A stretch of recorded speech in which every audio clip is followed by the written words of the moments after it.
Cover Me is, has, and always will be a journalistic podcast dedicated to fair and honest reporting. That's why this week we'll be engaging in journalism's time-honored tradition of both sidesism. Drake made a solid point in his recent beef with Kendrick Lamar when he pointed out that Lamar was short. According to reputable website celebheights.com, the rapper behind hits such as 2017's Humble measures in at a slight 5'4". When Drake's proven claims of Kendrick's height are weighed against Lamar's merely highly probable claims of Drake being a groomer and sex trafficker, it's hard to say who's right or wrong in this beef. Impossible, even. The only thing we can say for certain is just as Lamar is at the height of his body height, Drake was at the height of his cultural relevance in 2015 when he released his fourth studio album, Views, and its lead single that took over popular culture for a moment. Hitting number 2 on the US Billboard Hot 100, number 3 in Canada and the UK, the award for Favorite Rap/Hip-Hop Award at the 2016 American Music Awards, and awards for Best Rap Song and Best Rap/Sung Performance at the 2017 Grammy. These awards only scratch the surface of the cultural impact this song had. Not only was the song everywhere, but the music video, directed by the mysterious Director X, gave the internet enough meme fodder to last a lifetime. To this day, you can still catch 2 images of Drake's face, one disapproving and one approving, popping up in the most millennial of social media posts. The unwitting collaboration with Drake and the internet was only one of many group efforts that brought this song to life. Canadian producer 1985 worked on the track and put together a beat for the eventual Drake hit while driving. Quote, I was in my car listening to a satellite station that plays a lot of smooth rock deep cuts, and the original song, Why Can't We Live Together by Timmy Thomas, came on. By the time I got home, I had basically made the beat in my head. There's a thing he knows how to do on my beats that connects with the audience so well, said 1985. The Why Can't We Live Together sample is clear if you listen to the original recording, but Drake's hit single also bears a resemblance to Virginia rapper Draam's track, Cha Cha, and was initially considered to be a remix by some. Drake brushed this off, citing Jamaican dancehall tradition. Quote, you know, like in Jamaica, you'll have a rhythm, and it's like everyone has to do a song on that. Imagine that in rap, or imagine that in R&B. Imagine if we got one beat, and every single person, me, this guy, all these guys, had to do a song on that one beat. So sometimes I'll pick a beat that's a bit like sunnier, I guess is the word you use, than usual, and I just try my hand at it, said Drake. In what seems to be a running theme for the Canadian music icon, Drake may have made another enemy with this song. Draam tweeted his feelings about the track after performance in Toronto. Quote, just performed in Toronto for the first time tonight and it was bittersweet. Sweet because I'm out here sharing my music, my sound with the people. Bitter though, because after my performance, all I'm seeing is cha-cha/Hotline Bling comparisons on my timeline. Yeah, I feel I got jacked for my record. But I'm good, said Draam. Drake may have also made additional enemies out of many critics and members of the public who pointed out the sexist nature of the lyrics in his massive hit. And hey, remember earlier when I said that the American Music Awards and Grammys gave him awards for Best Rap Song? Well, they made an enemy of Drake when they did that. Quote, the only category they can manage to fit me in is a rap category. Maybe because I've rapped in the past or because I'm black. I can't figure out why, said Drake. Given all this, it seems that when Drake's phone rings, it can only mean one thing. It's not a friend calling. That's right. We're keeping the beef going on Cover Me with Drake's Hotline Bling. Call me on my cell phone. Late night when you need my love. And I know when that hotline bling, that can only mean one thing. I know when that... That's right, it's Cover Me, the only podcast that compares famous songs to their many cover versions to find out which one makes me feel like I did you wrong. I'm your host, as always, The Snake, joined by my reputable co-host... Alex Mildenberger. Alex Mildenberger, People man are of talking repute. about me.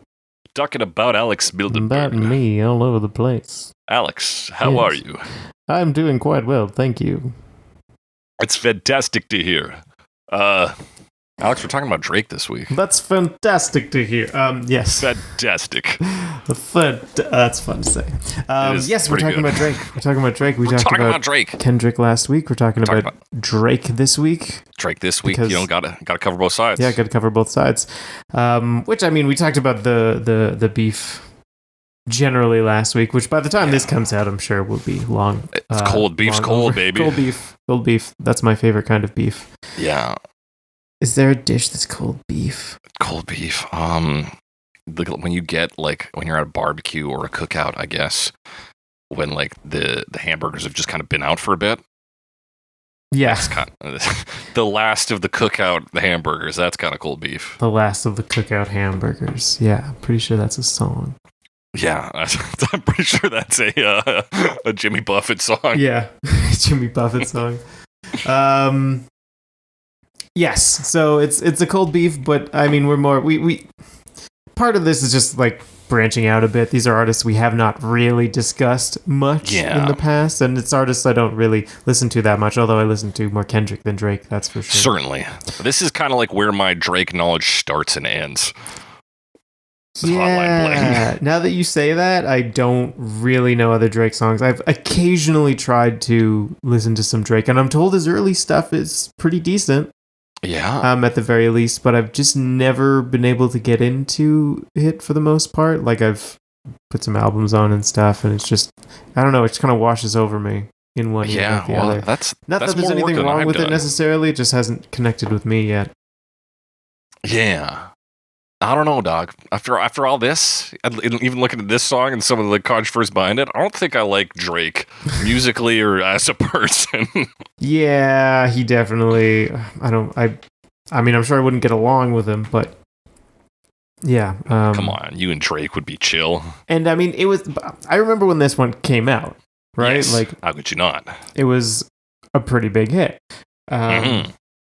And obviously there were memes and stuff, and there's the music video and everything. Interesting that it was like kind of a bonus track. Yeah, it's listed as a bonus track on the album, but it's it was the first single released for the album. Yeah, that's true. So it's kind of weird. Why does that? Why doesn't it get a number? I don't know. Because the number's a phone number and it's too long. That's right. 1-800 Hotline Bling. Yeah, but I do remember when it came out and it was big. But yeah, it's really the only Drake song I know.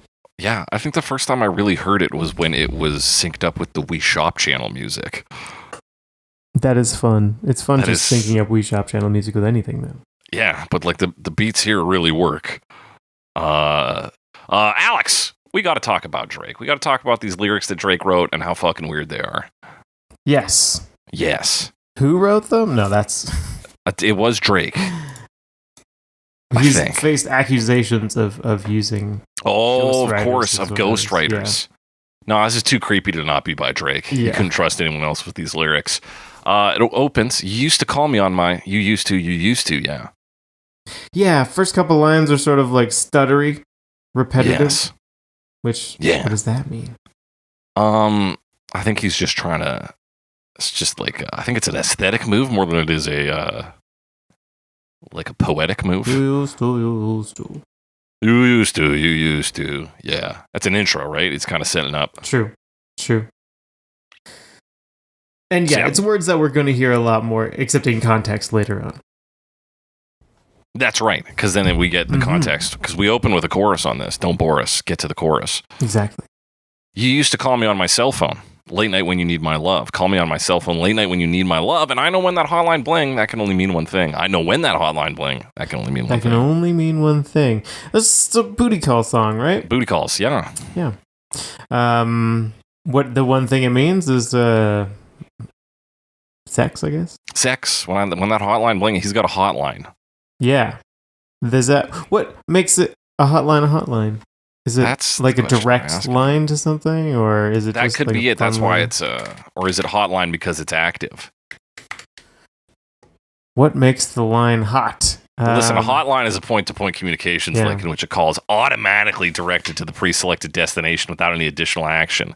So perhaps because Drake is a man of some repute at this point, some celebrity status, you know, this is the line that goes straight to him. This is the red phone to the red phone as it were to Drake's penis. Drake's dick. They got the direct link. Yeah, I guess that seems to be what it's about, and like that's what he's saying. You used to, but this is like past tense, right? Yeah, so it's like kind of a breakup song, though it's also like, and this is where it gets weird, is kind of in verse 1, where it's like, okay, well, he left the city. Yeah, he moved. He somewhere else. He's out of country. You can't. Yeah. He's canceled his cable. Exactly. Yeah. He's canceled his cable. He's not getting a new TELUS plan in his next destination. Yeah. to reference a conversation we had before we started recording. Off air. People are loving that. People are loving our little inside references. Okay, here's one other thing. Just while we're still talking about the chorus. Sure, yeah. Hotline Bling. Mm-hmm. What does it mean? What does it mean? It's not really a phrase that exists outside of this song, or at least not one that existed. Yeah. And I mean, bling sounds like ring also, so it's like your phone, like it's a phone ringing, right? Yeah, or like an onomatopoeia, like of a ringing. Bling, bling. Bling, bling. Yeah, true. And I guess like bling as a slang for like jewelry. Yeah. Is that also an onomatopoeia? That, I wonder. Like bling, bling, an onomatopoeia of jewelry, like the sparkle sound? Yeah, like the sparkle sound. Yeah. The other thing I was thinking of is like, the phone lines, like the when you're switching lines, like on the old phones, they like the buttons would glow. Yeah. So I wonder like if it is or ring. Yeah. It like sounds like those words. So it's almost like a combination of like phone words.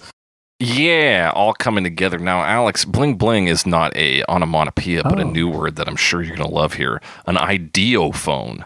Oh. Any word in a certain word class evoking ideas in sound imitation.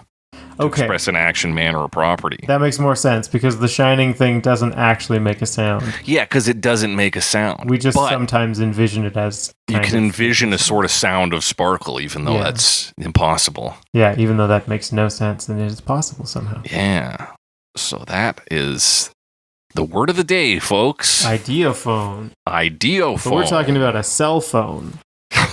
Late night, when you need my love. Yeah. We are talking about a cell phone. Yeah, so like there's the idea of the hotline, like the light coming up on the red telephone, and then thus becoming shiny like jewelry, blinging in that sense. Yeah, so it's kind of it's an interesting phrase. Like it feels like it has history, even though it's just made up. Yeah. So I'll give it that. It's a good sound. It's a good name. Hotline Bling. Yeah. Because it's kind of evocative in a weird way. Mm-hmm. You got some good word choices in there. That's probably the peak of this. It was funny coming to this week. I was like, after 2 weeks of like dense hip hop lyrics. Yeah. This one's like, you don't booty call me anymore. I'm like, fuck, thank God. It's like something straight down the line. Yeah. It is definitely a change of pace. Yeah, but I think the analysis of Hotline Bling, the phrase itself, is probably as deep as we go today. Probably, yeah. It's the most interesting thing about the song, as far as I can think so. Maybe unless you're really into the beat or whatever. But. Yeah, there is some interesting stuff about that beat. But lyrically speaking, Ever since I left the city, this is verse 1. Got a reputation for yourself now. Everybody knows and I feel left out. Girl, you got me down. You got me stressed out. Let's talk about that. Let's talk about the first half here.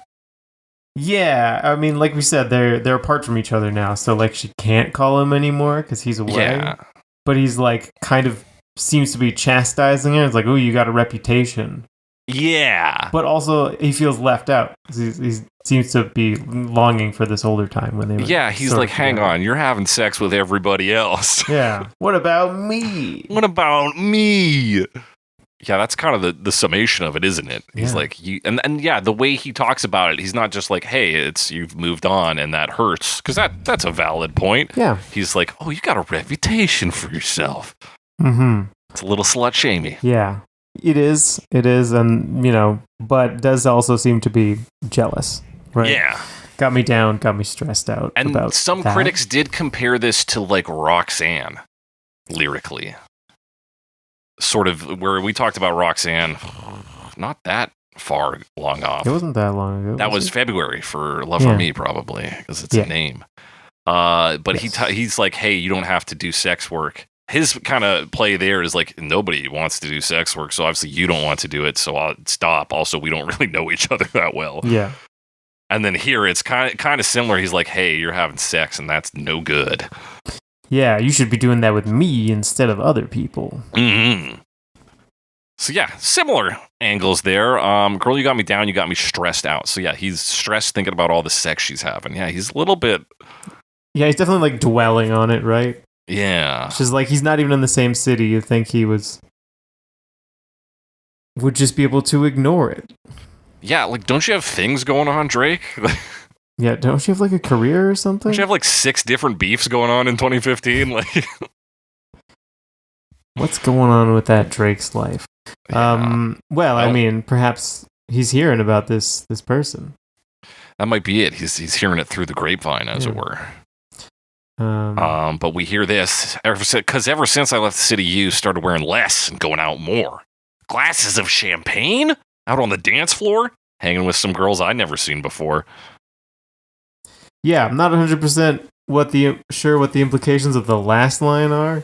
I was just like, they're with new people, or maybe those other girls, I don't know. Yeah, it's an insane line, right? Because it's like, you left, bro. Like, people have to continue living. I don't know those friends of yours. It's like, yeah, that happens. It's a good thing. That means she's living a healthy life. Yeah.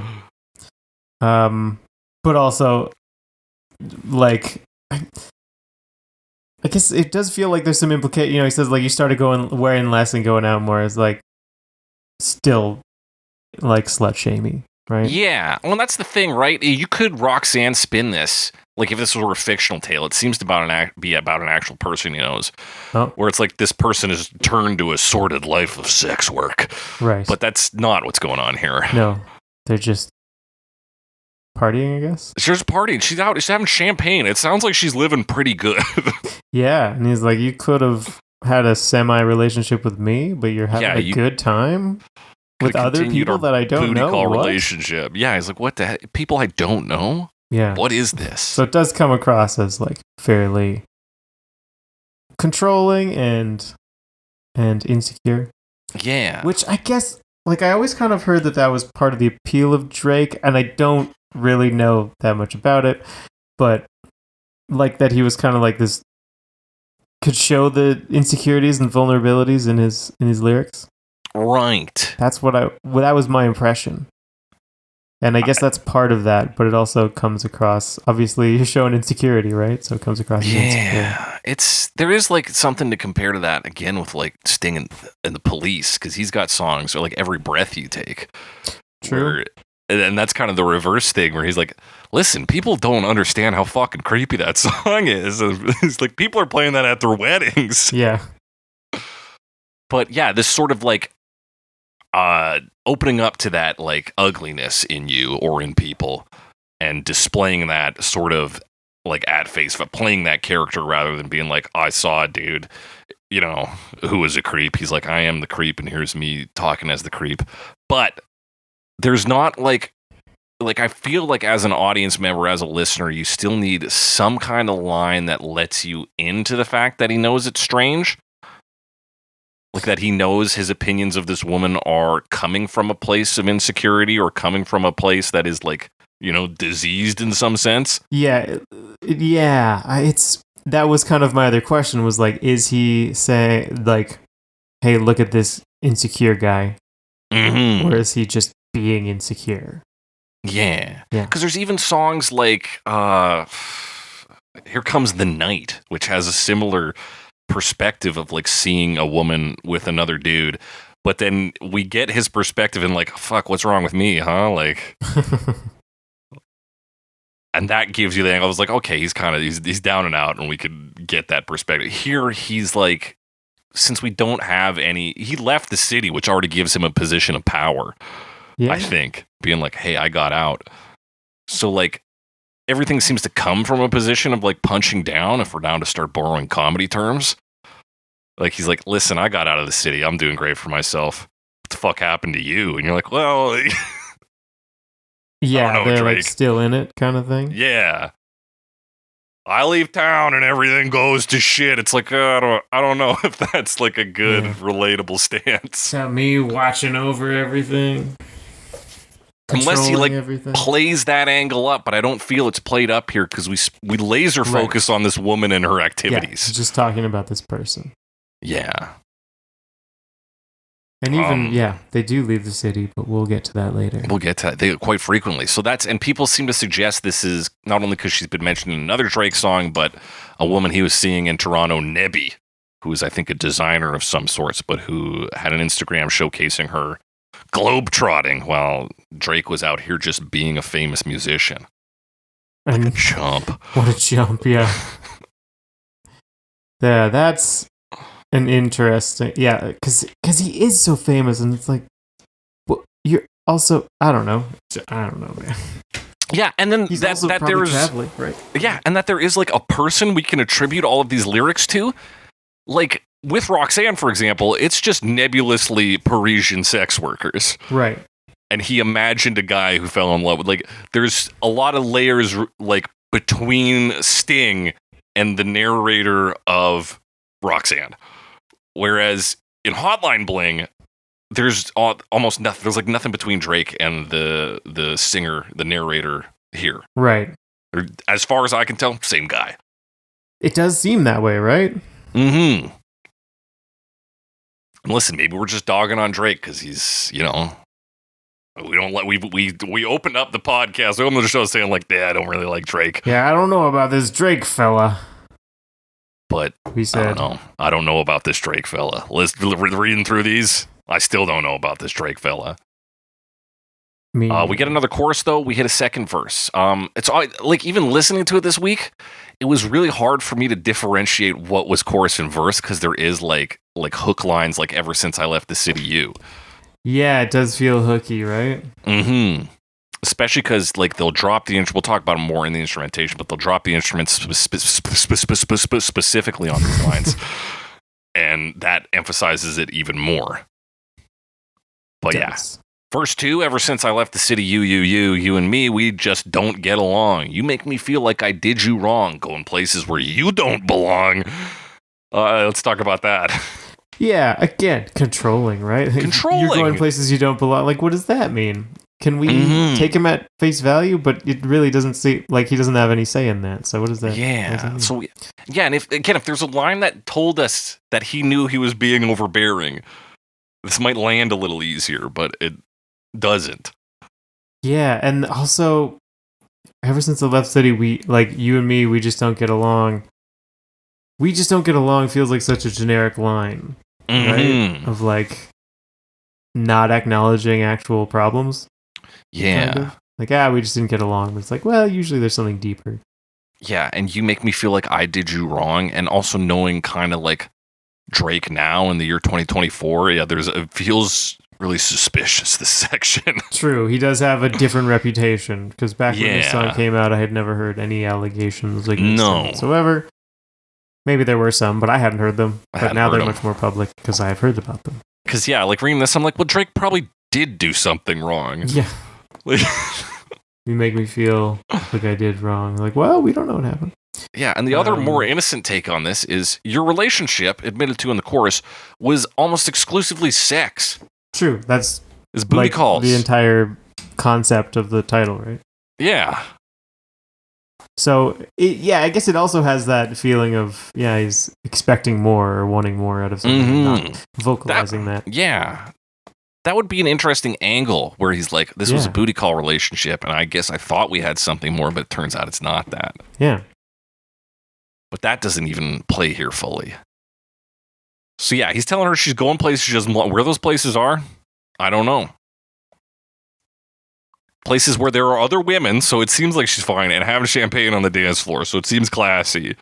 True. I almost wonder, like, when I hear running out of page on your passport, the idea of, like, traveling a lot could maybe imply there's, like, one or more, like, wealthy benefactors flying her out, so he's basically like, you're like a sugar baby kind of thing.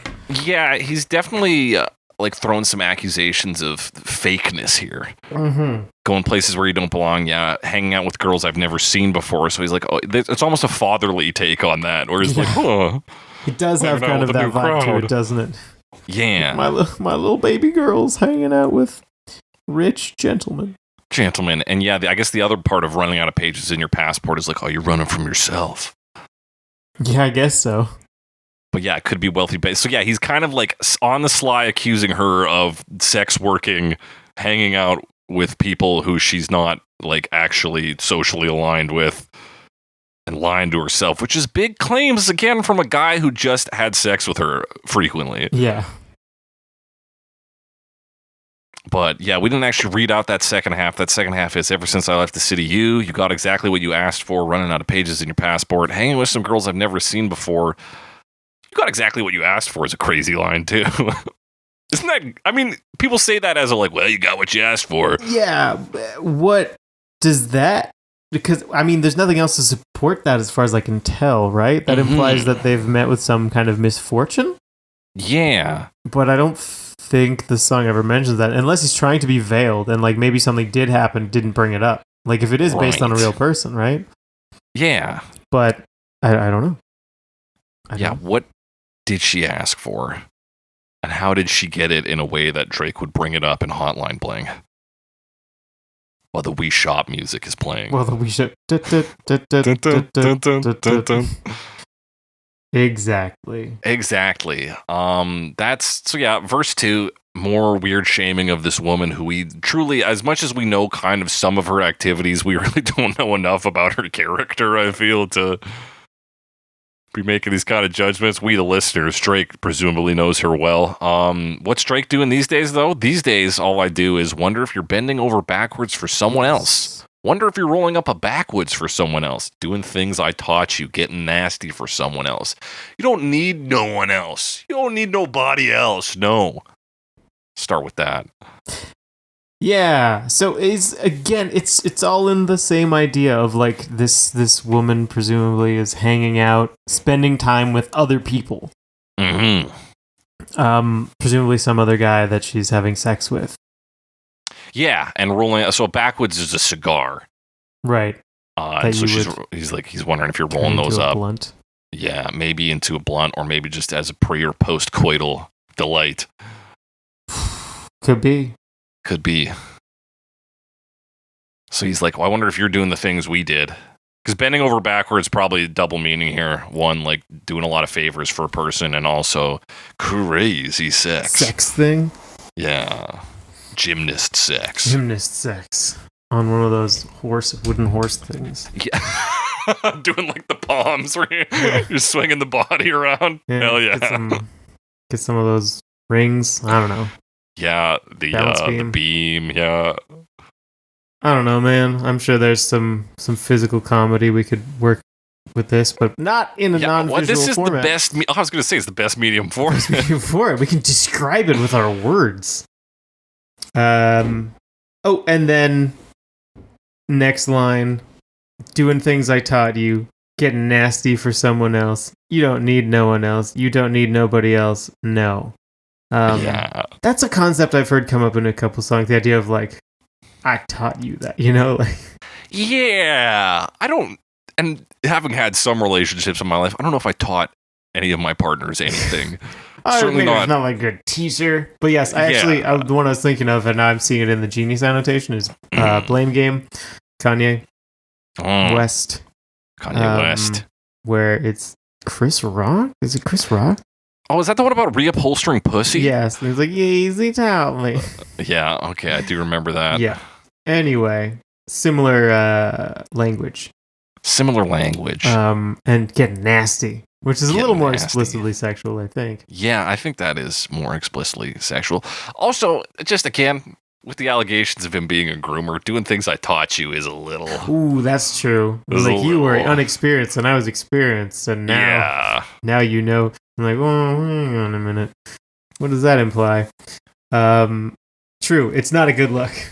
Not a good look. And then weird for him to be like, in this song where he's like, I just don't like the people you're hanging out with. He's like, well, you don't need anybody. You shouldn't be hanging out with anyone. Also, like a wild take. Yeah. As like the next thing to say. Yeah, wow. Yeah, and that's, he follows up on that point with, why are you never alone? Why you always touching road? You used to always stay at home, be a good girl. You was in the zone. Yeah, you should just be yourself. Right now, you're someone else. Yeah. You should just be yourself. You're someone else.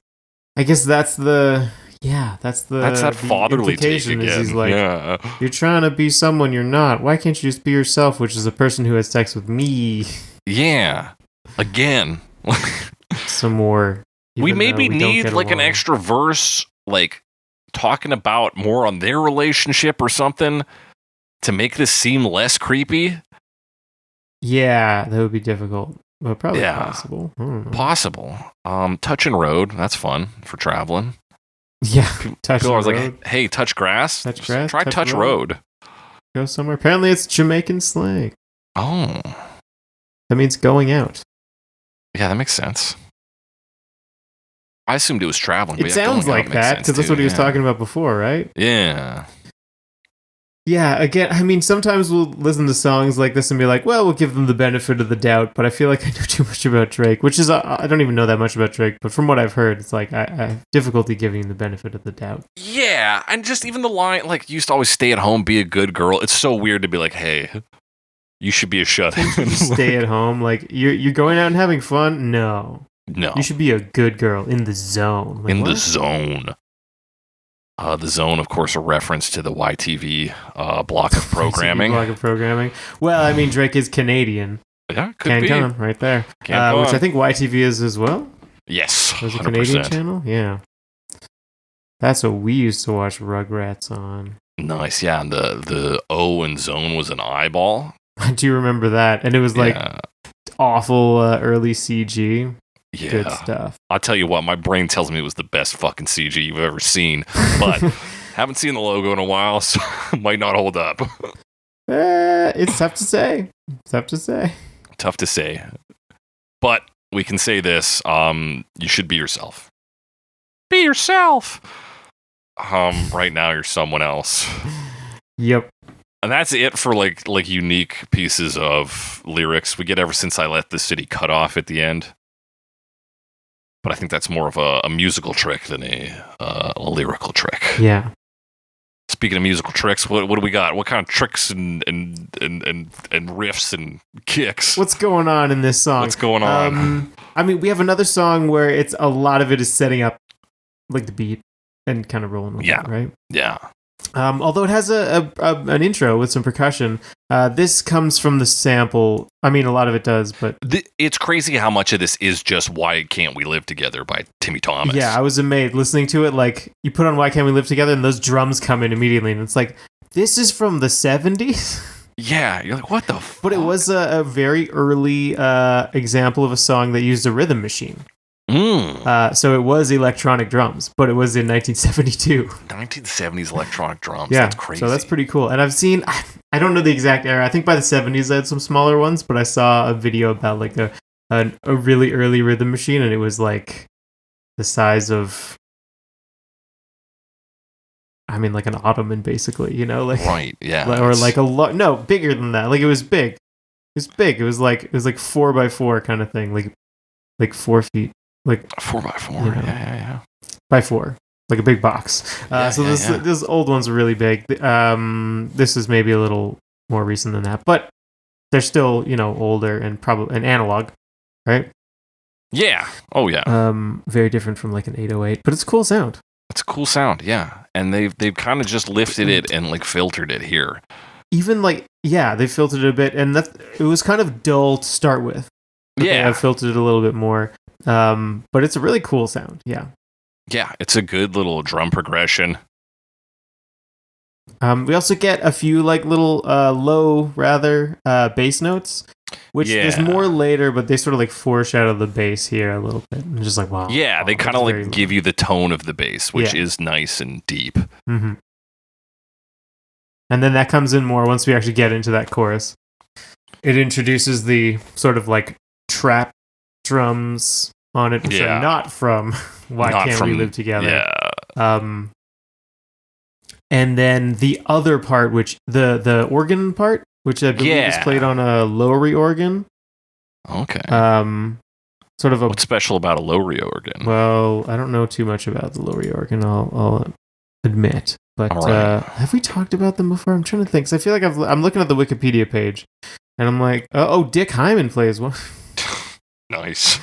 But I don't. I'm trying to remember if there's another song we talked about they used one, but I can't remember off the top of my head. Not off the top of my head. We've probably talked about it before. We've talked about our share of organs here. That's true. It's hard to remember all the different ones. Yeah.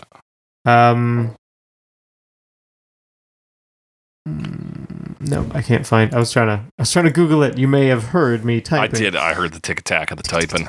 I did turn up my audio. Yeah, people are gonna love that. They're gonna but that's cool. So the other song, Cha Cha, they do sound similar. They definitely sound similar. How similar would you consider them? Because I think they like kind of share a progression and like a bit of their rhythm, but they're fairly different otherwise. They're fairly different, especially because Cha Cha uses a sample of Super Mario World's Star World. Yes, I did hear the Bling kind of sound. Yes, you can hear that. It's a little more like video game tuned, even if you watch the music video, he's doing some things there. So yeah, like the rhythm is really the grounding factor, I think, that ties these two songs together. Or as Drake would call it, the rhythm. But yeah, there is like a bit of progression. That is a Jamaican term. That is a Jamaican term. But yeah, a bit of the progression and yeah, like kind of tonally similar to an extent. They're definitely not unlike each other. Yeah. Yeah, I was curious about that. Because like, yeah, they're kind of similar, but not more so than a lot of other songs, right? Like, yeah, and that's what I think makes the kind of the drum progression, the drum rhythm, the real like, critical piece of evidence, because that's not a standard drum progression you'll hear in American music. Okay, I guess. Because like, if you think about other songs of that era, even today, pick them out. How many like mainstream like hip hop or R&B tracks are using that like exact drum progression? Not many. Because if this had different drums, I don't think anybody would draw the comparison. I suppose. I guess that's the sound of it. And the drums are pretty cool. I mean, it's a lot of, like I said, that sort of like ratchet sound. That's sort of like, you get some faster ones and slower ones, and combining like the sort of even, say, like they'll break it up into, like 8 or 16 or whatever, or maybe 4. Yeah.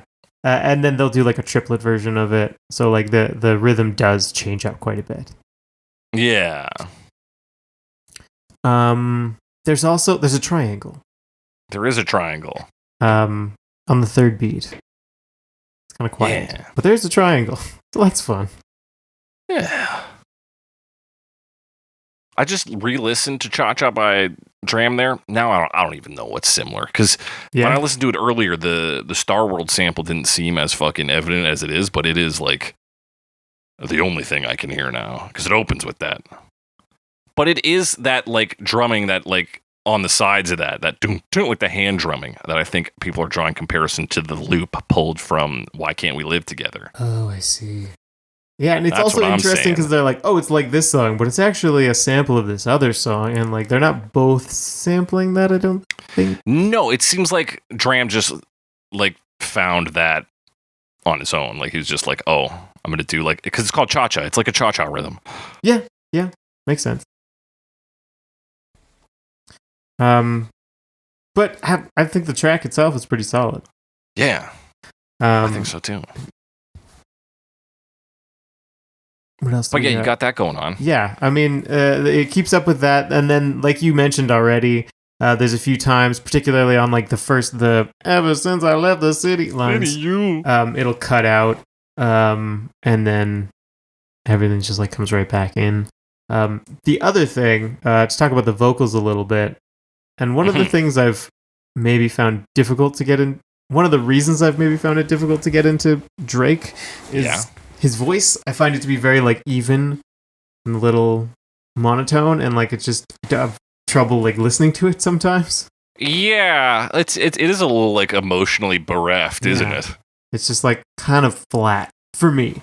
There's like some noticeable autotune on there. Not a problem, but that's part of the song. But that was the style at the time. Yeah, that's true. Just like wearing onions around your belt was the style at the time. Was it? No, that's a reference to an old Simpsons bit. Oh, okay. I don't think I've seen Grandpa Simpson is like telling a story. He's like, we're all wearing our onions around our belt because that was the style at the time. Okay. just like crazy shit. All right. Yes. Okay. All right. I get your joke format. Hey, that's thanks, man. I'm memeing up because it's the meme episode. We're talking about Hotline meme. Am I right? Hotline meme. It is a big meme song. That is true. Yeah, you like watching the music video this week. I was like, holy shit! Like this is just like a meme museum. Yeah. Meme. Nope. Yeah, because I don't know how Drake feels on this. To go back to your point, like lyrically, I can read it and understand it, but even hearing him be like, "I know when that hotline bling, it can only mean one thing." It's like I don't know if he feels positive, sad, angry, confused. It feels like he knows that he's singing it. Yeah, I mean, we'll talk about the music video more, but I think the music video also makes it seem like he's not singing this song like as a character that is insecure.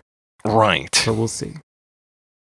Yeah, because he's dancing, he's doing the little phone gestures. We'll see. Yeah, so vocally, I can relate to this. Although, again, I know one Drake song, but I understand where you're coming from. But there's one other section, because for the most part, the beat is pretty consistent.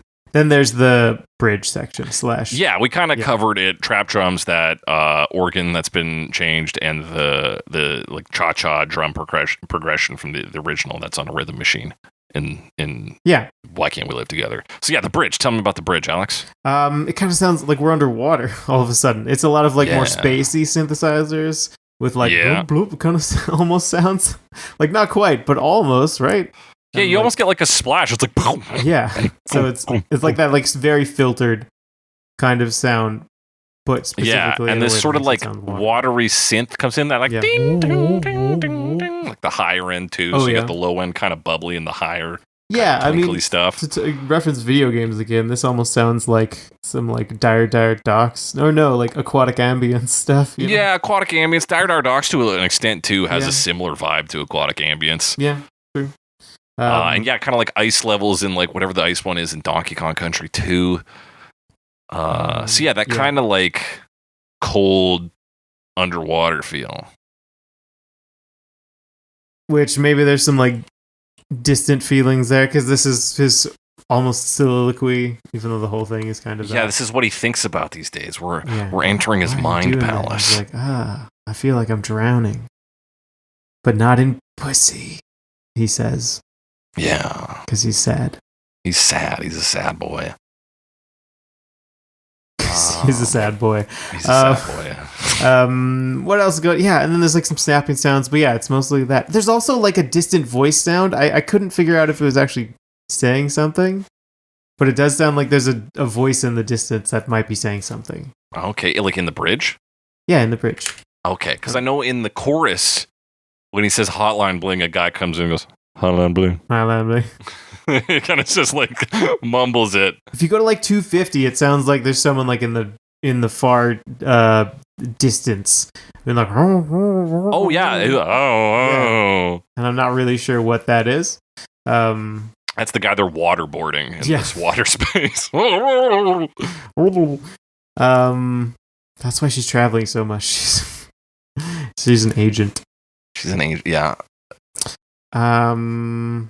This song is about someone who's in love with a 007 type. Yeah, it could be. Like you're traveling everywhere and you're traveling all the time. People. He's like, it's my job. Yeah, that's her fucking job, Drake. Get off her ass. She's working. And that would make sense. She's a spy. She's pretending to be other people. Yeah. Why can't you just be yourself? Because that'll get you killed. I'll get you killed out there, Drake. She's an international woman of mystery. Yeah. Like Austin Powers. Very similar to Austin Powers. Yeah, baby, yeah. Yeah, baby. That's a great Austin Powers, Alex. Oh, thanks. Thanks, I've been practicing. Yeah, that's solid. You should take that, to the local open mic. Yeah. See if is the open mic Mike Myers? Is that the mic? An open Mike Myers? That's a good concept for a stand-up show. And just I think. Everyone has to imitate Mike Myers in various ways. Has to do a Mike Myers. We got a Shrek guy. We got a Wayne guy. We got a Shrek guy and a fat bastard guy. And not the same guy. I want that to be very clear. Different guy. Of course, the headliner, an Austin Powers guy. Your opener's got to be like a love guru guy or something. Yeah, and then I guess the headliner closes. And then we even have the character that he played in Inglourious Bastards, whose name I forget, guy. who's just like a British general or something. Yeah. I forgot he was in that. Mike Myers. Mike Myers, baby. He's in Inglourious Bastards. And then, of course, you always get one wise ass who does Michael Myers. Who just comes out with a knife. That's the whole bit. Phenomenal. Send in your auditions for our open mic Myers. Myers. We'll get this together sometime this year, maybe. No. Because we plan events. That's what we do here. It's production work, baby. Yeah. We're producing out here. We're producing results. That's pretty much all that happens in the song, though, right? That's all that happens. It goes back to like the regular beat, fades out on on that organ part. Yeah, and there's a good instrumental break on because he says, "Ever since I left the city," and then it goes, and we go into our like 30 seconds of outro. Cool drum sound. Yeah, great drum sound. Yeah, it's very smooth sounding. Especially because like the sections kind of, as you alluded to earlier, sort of run into each other, and like the beat doesn't change that much between them. Yeah. Until you get to that breakdown part. No, what do we call it? Bridge. Yeah, the bridge. Yeah. But it's also very repetitive with a lot of cutting down on the first line. Yeah, and sometimes on the chorus they'll drop out, like on the first half they'll drop like the trap drums, and then they come back in halfway through. Yeah, but like that. For the most part, all the elements come in pretty early on. Yeah, and just kind of stick around. Yeah. But yeah, you know what else?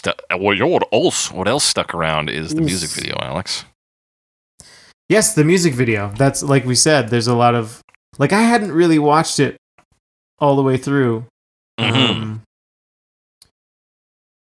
But yeah, it's a lot of recognizable stuff. Even weirder is that, so it's inspired by two things, according to Director X. Is that just a mystery person, or is there someone with that His name is Julian Christian Lutz. Okay. He's a Canadian music video director. A protege of Hype Williams. Of course. So I assume he was just like, well, I need a name as good as Hype Williams. So, Director X. Director X, fair enough. But he said, so one of the things, I don't know if he said this. Okay, he says, well, I'm truly flattered. No. One of the inspirations is allegedly our visual artist James Turrell, whose work focuses on the exploration of perception, light, color, and space. That isn't what Director X says. He told The Fader that one of the inspirations is his own video that he worked on with Sean Paul. He says, I'm influenced from a lot of places. I'm a set-driven director. A lot of kids were noticing that this feels like the Sean Paul video for Give Me the Light, which is a light-driven piece. A lot of kids were saying it looks like this other Sean Paul video, I'm Still in Love, which is another video I did, which is another set-driven people in boxes kind of piece. I do understand why people would say that's Terrell's thing, but this is my style best of all. Definitely familiar with the man's work. He's a genius, but you look back at what I do, this is my style. So a lot of what is in this video is just recycled from Sean Paul videos, it sounds like. Yeah, that's very funny that he's like, my biggest influence? Myself. And then even crazier, because there is one actual dance that happens with Drake and another person here. Mm-hmm. And he says here, that dance was a throwback. This is Director X against from me and Tanisha to Sean Paul's Give Me the Light. Tanisha and I do the same dance and situation in those videos. Interesting. So yeah, he says this really does feel like a Give Me the Light for a new millennium or the 10s, but this is definitely on a different level. So he just recycled Give Me the Light. Yeah, I mean, it worked out for him this time, that's for sure. Sure did. I doubt Give Me the Light opened with this weird water cooler hotline section, though. So we've got this, like, sort of weird, like, call center that has a lot of, I mean, identically dressed women in tight clothes. I'm not 100% sure if these shirts are white or like really pale pink. I assume they were pink. They don't look white, right? No, and then, especially if you look at the white of the water cooler in the center and compare to the shirts. Yeah, though everything else is white. They're a little off. Yeah, and then high-waisted jeans. High-waisted jeans. And they're talking about love and foot play. Yeah, they seem to be a phone sex line, right? Yeah, that's what it seems to be.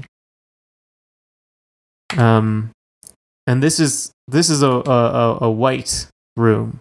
Yes. And then we go to a colorful room with Drake in it, and then he dances. So yeah, it's presumably also a white room, but we're using lights to color the space. Right. Hotline Bling, all one word. Yeah, Drake, Hotline Bling, Hotline Bling, Hotline Bling, Hotline Bling, Hotline Bling. By Director X.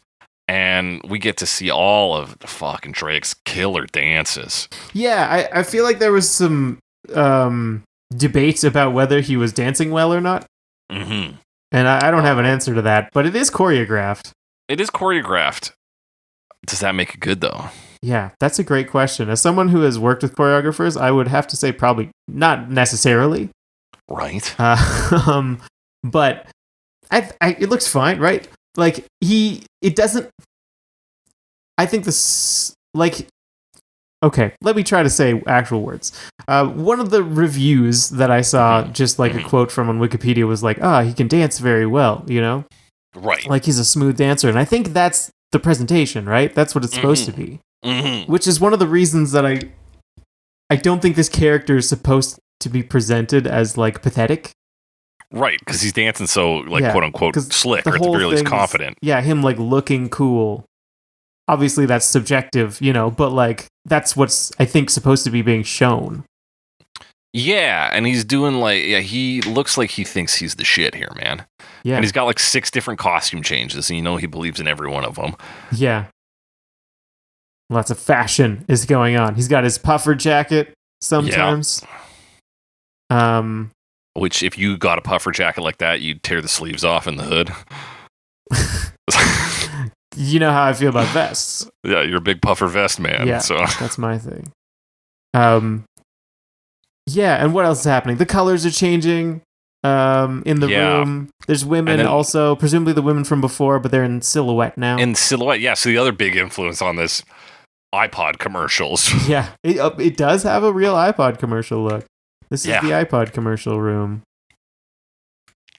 And then some more outfits. He's got like a hoodie for a while. I do like the owl hoodie. The owl hoodie, yeah. I like the owl. He's got a turtleneck for a while, and he's like all in gray. Yeah. Lots of Tims, presumably. Tons of Tims. He's timming up. Yeah. Listen, as a Tim wearer, I know a pair of Tims when I see them. Yeah. There's a staircase, and then there's just women on the staircase, and they're all dressed in black now. Yeah, a real spaceship vibe and a real, like, dude, where's my car, like those aliens vibe for those ladies. Dude, where's my car, aliens? Yeah, because it's like a ladder, or not a ladder, a staircase leading up to presumably this colorful room. Yeah. Drake sits on the stairs too for a while. I'm trying to think if there's anything, because when he sits on them, they're not colorful, they're white. They're what? Saying something about the party? I don't know. Something about lights? I don't know. I don't know, man. I'm amazed at, like, he gets all these attractive women, and he's like, well, they're just going to stand and look attractive in shots. I'm going to be doing most of the dancing. Yeah, for most of the video. They start dancing later on. Yeah. We get one woman who dances, like, not in silhouette. Right. For an extended period of time. Around 140, Alex, he's doing a dance here in his sweater outfit. Yeah. Is he mimicking, like, is that the crazy hand, like where you do the little loop around your ear? Or is it mimicking, and this is crazy as I say it, like a rotary phone? A rotary phone? Because he does because a lot of the times he's got his... He's got the phone hands. He's got the phone hands. So it's a phone, and he's spinning it. That sounds like a rotary phone to me. Yeah. Now, I mean, again, having worked with choreographers, I wouldn't say it's out of the question. Okay. Yeah. They're like, I was thinking about phones, and you can do this phone symbol with your hands. And you know how, like, phones used to spin? Yeah. You spin it. Like, you spin it. Okay. Have they done Gen Z reacts to Hotline Bling yet? Is it that Bling? old? Like, why is he doing that with his hands? He's just what is the connection between phones and spinning? What's the connection between phones and being that shape, honestly? Yeah, honestly.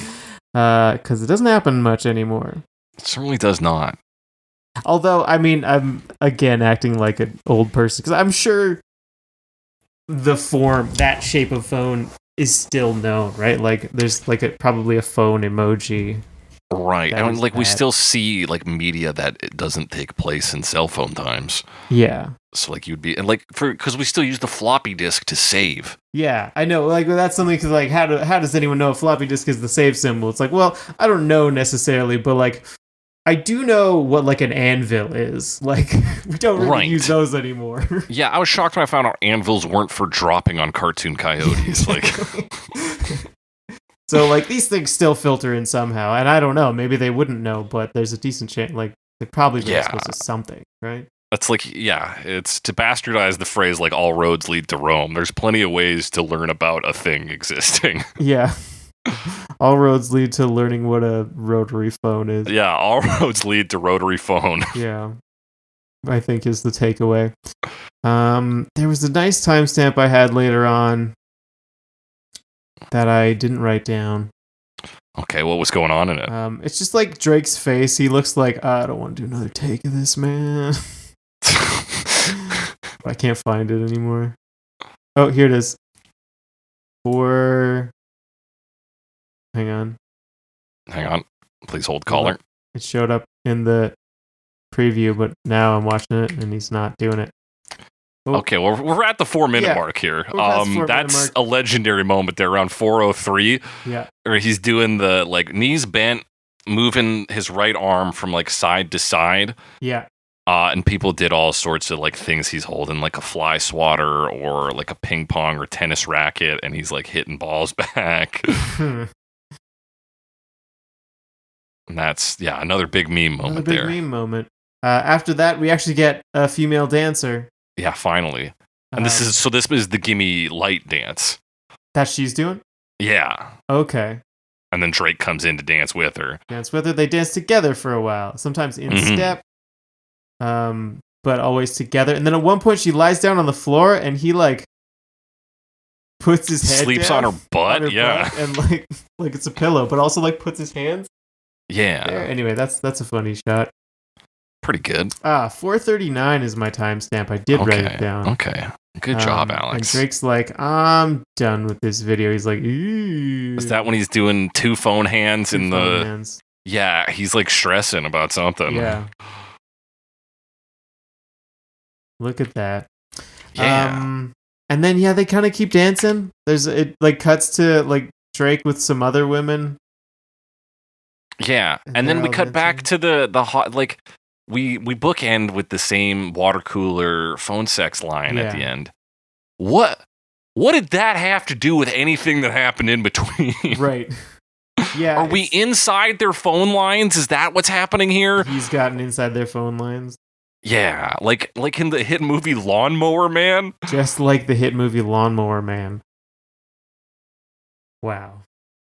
Really, yeah, you didn't expect that reference. Nope. They all pick up the line because he's ringing them all. He's the Lawnmower Man.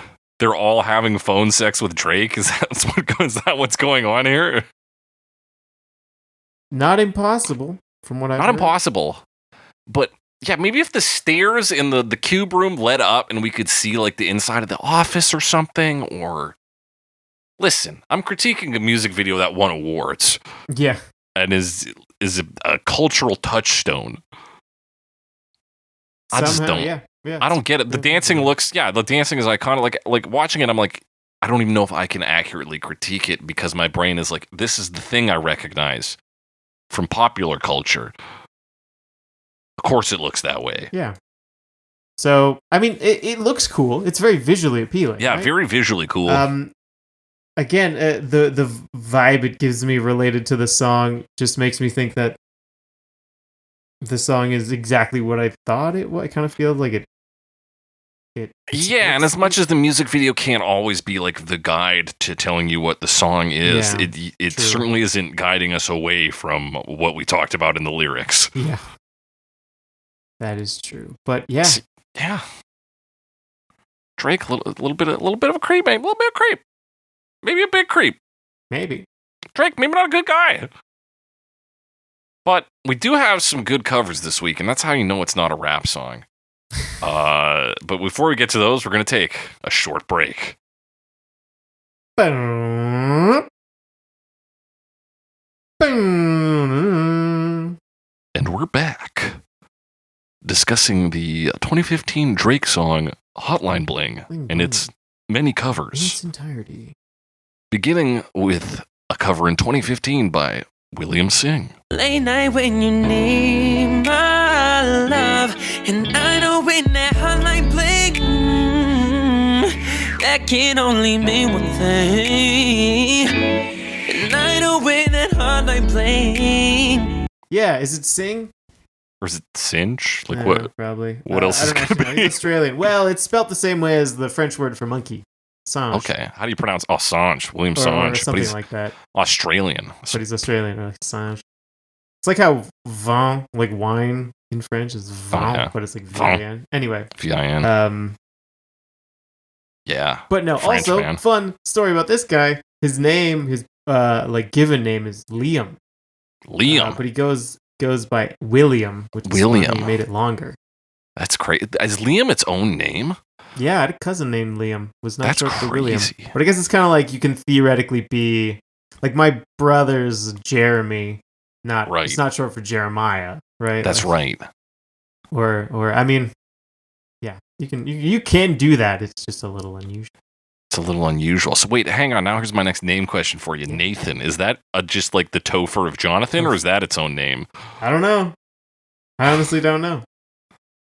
Because you got your Nathans, you got your Joe Nathans.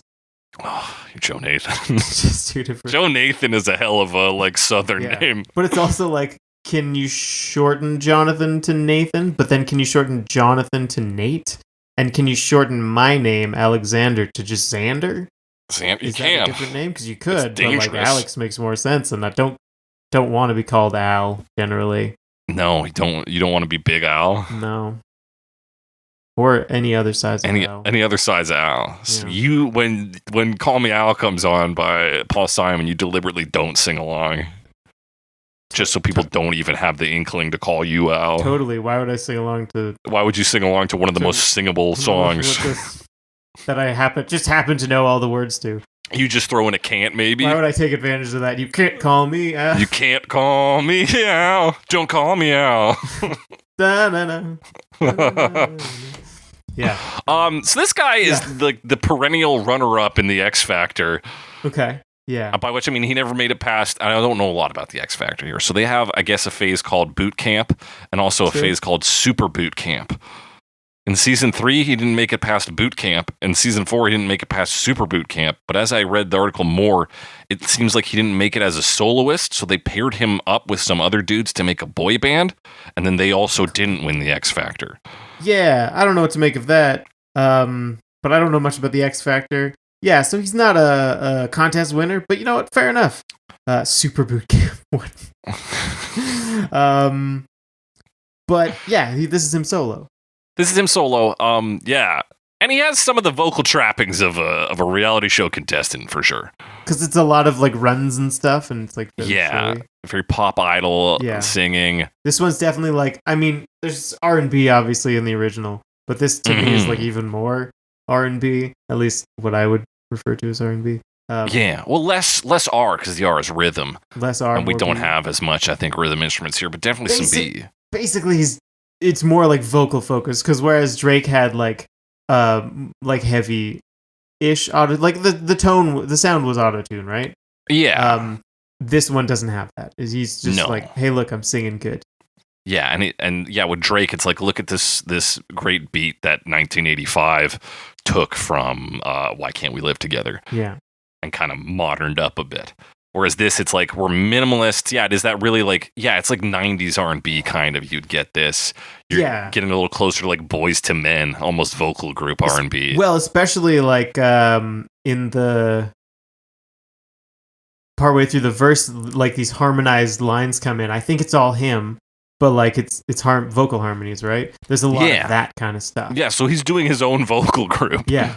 This is solo, but like he's doing the sort of like R&B vocal group thing with all the harmonies. You're right. And it's a lot of like that vocal focus, right? Obviously, like I said, doesn't have the auto-tune sound. It's still like really polished sounding, and there's a lot of like, vocal runs and falsetto stuff, that he like goes in like, look how high I can sing, all that. Yeah, he does some like,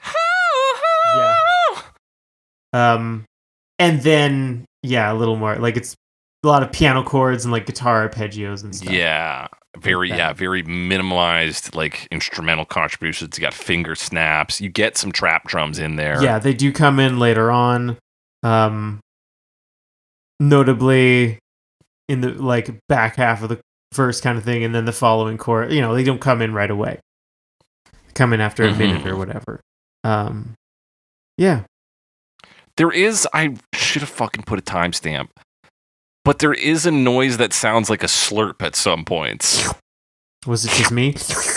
Yeah, it's you slurping up whatever you're slurping. I can't find it now. Yeah, wait, hang on. Yeah, right at like 39 seconds. 39 as seconds. He's saying ever since I left that there's like a... Okay, I'm listening for it.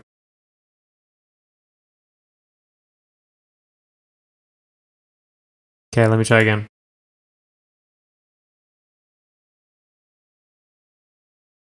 39? Yeah, 39, dog. Okay, yeah.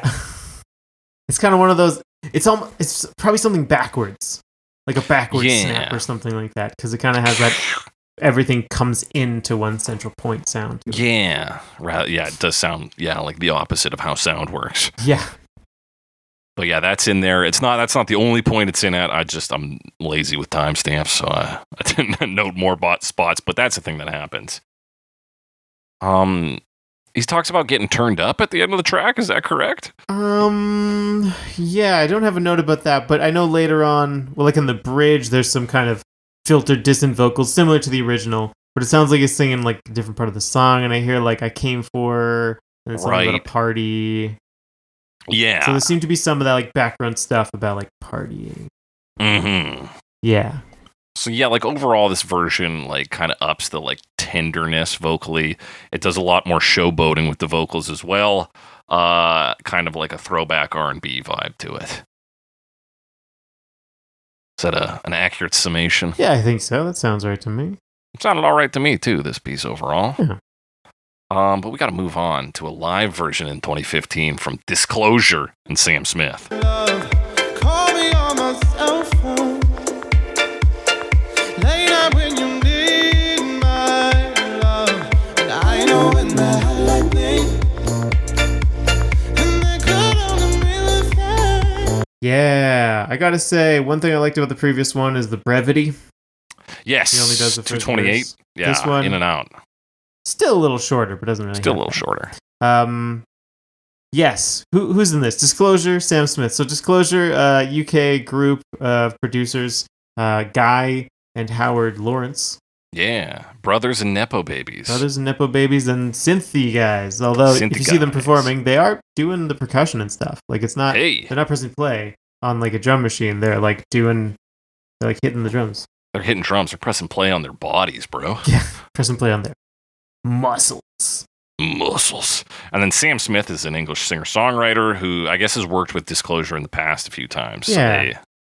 Sam Smith. I don't think we've discussed Sam Smith because we talked about Bond songs, but we didn't talk about Sam Smith's Bond song. No, we didn't. But Sam Smith is a pretty popular singer, right? Sam Smith has hits. I once tried to win tickets to a Sam Smith show because the person working the booth told me that they would be scalpable for more money than the other person I could enter for. Like, yeah, you can sell these. Yeah, okay, fair enough. That's sick. I was just straight up. I was like, I don't want to go see either of these artists, but I'll enter the contest. Like, who's going to get me more money on the scalping end? She was like, yeah, dude, Sam Smith. Sam Smith, that is funny. But yeah, so it's this group of people, and there's other, like, there's a video of it. Like, so there's more singers here, but they're kind of the big names. Okay, wait, is that... I didn't get the video because I thought the video was a different recording session. Could have been the a same different one? session. This is like... This is live from Maida Vale, or perhaps Maida Vale. Yeah, this is, I guess what I would say, I don't know if it's the same one, but it's the same arrangement. Same arrangement. Okay, so it is similar enough. Yeah. I didn't look at it specifically because I was like, well, it doesn't say the same one, but I'm glad you looked at it. So they're doing things organically is what you're telling me. I mean, still like synths and stuff, but like they are like running around and playing different instruments. Like I they've love got a band that the runs around. keyboards out, and then there's like a few backup singers there for doing harmonies and stuff. Okay, yeah, I'm seeing. Yeah, they got like the electric drums there too. Yeah. Yeah. So just a note, I guess.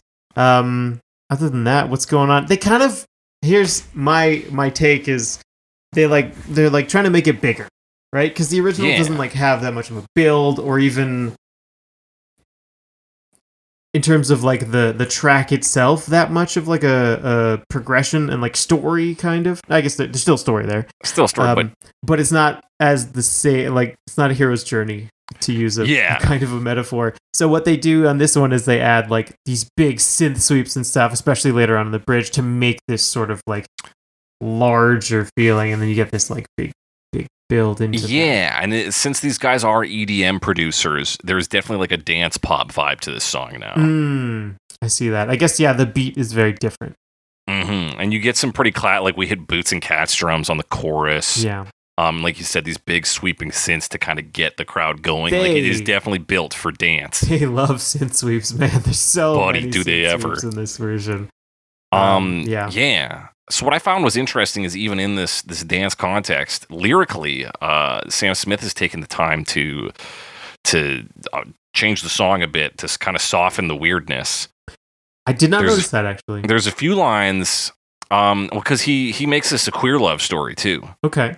So he says, "Boy, you got me stressed out." Sam Smith, I think, identified as him at this time. I could be wrong. I don't know when Sam Smith came out as non-binary, but yeah, I don't know. This is my take on this. He says, "Boy instead of girl," and then you're going places we don't belong.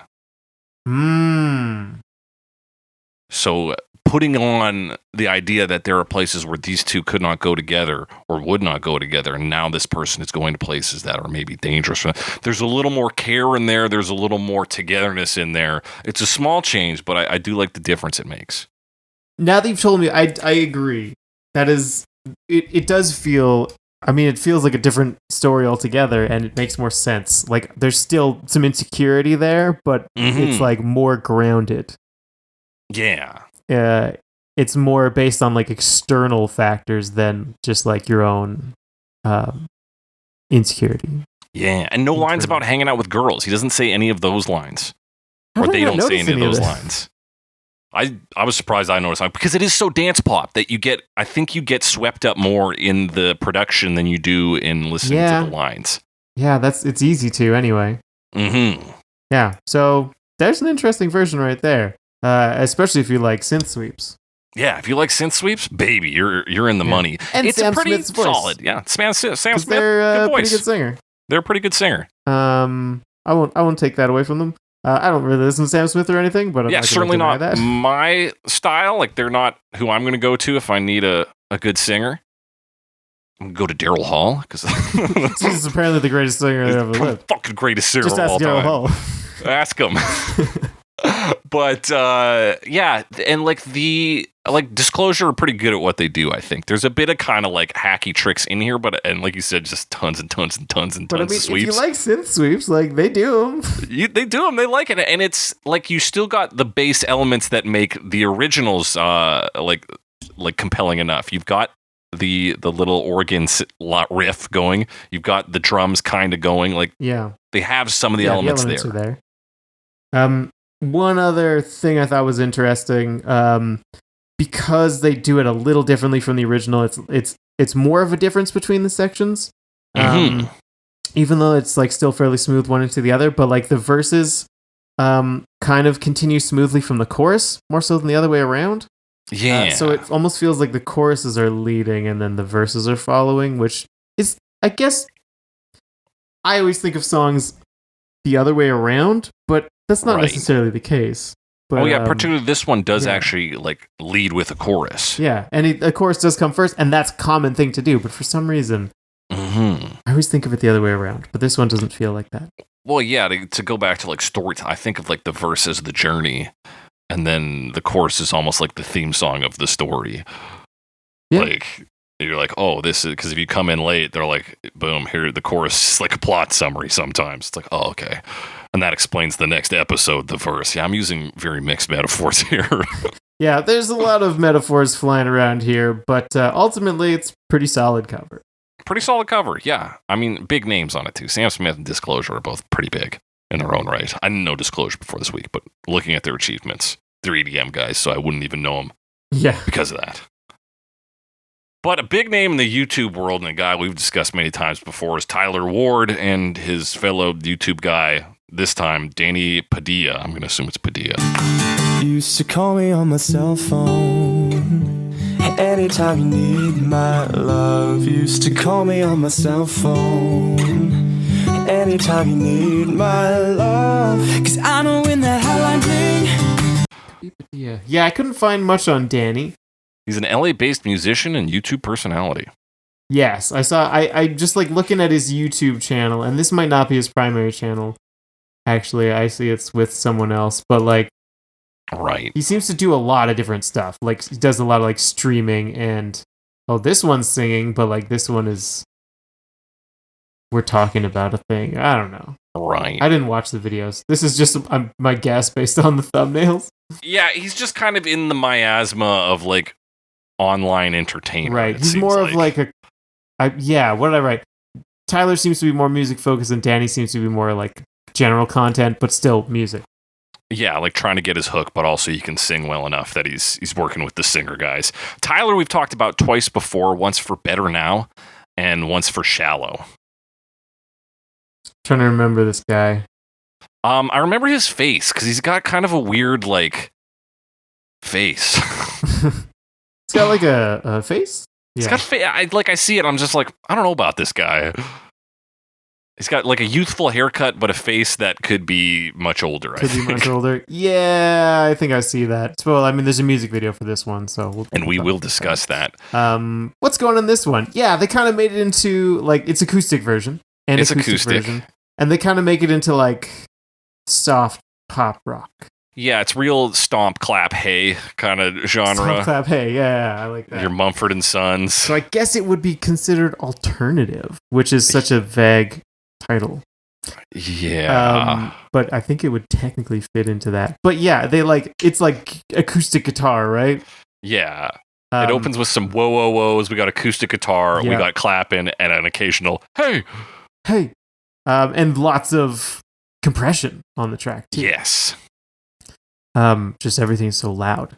Yeah. But yeah, it's mostly it's the guitar playing, strumming, and then the two of them sing. They trade off lines. They harmonize. Yeah, it's when they trade off lines is when like I start to go insane from a lyrical standpoint. Because it's like, is it two people singing? Yeah, it now sounds like two people bullying a woman. Yeah, it's bad enough when it's one guy. Like, yeah. Now you brought your friend to come and slut shame this woman. It's like it's a little strange. It does. I mean, that in that context certainly, and then generally just like are often questioned just like arbitrary duets when it's like, even from we'll just trade off lines whenever, and it's like, does it make sense? I don't know. So they do it on the chorus, and it's or is it the verses? Starting around less and going out more. Nonetheless, they trade. Yeah. And those ones are the bigger parts. When they're doing the first section, they go into which is the chorus. So it's the verses that are big and strange. Yeah. But the chorus, and I get confused by it too. My understanding of song structure has been flipped upside down by Drake. They're really tight and tender and quiet. It's just a little guitar arpeggio. True. Yeah, it's like picked notes on the guitar versus the rest of versus the other parts where it's like big guitar chords. So yeah, that flips your verse chorus idea there too. Yeah. So that's kind of their general style. What they do. They have a few things that they add. There's a new section, and then there's also. They don't really add it, but they really do have heavy emphasis on the you, like that part, which I do think fits the genre quite well. Yeah, I did think that was a good moment in this song, yeah. As far as like adaptations go, in that sort of like pop punk inspired vocal to my ears anyway. Yeah, in an otherwise very like folk pop. Yeah, I wouldn't call it pop punk version. necessarily, but the way they do that, I'm like, yeah, okay, them. And like, the we're pulling that and from the level pop of punk. compression. Yeah, absolutely. And then a new section later on where they sing, "Do you need my love? 'Cause I miss your love." That's right. So that's fun.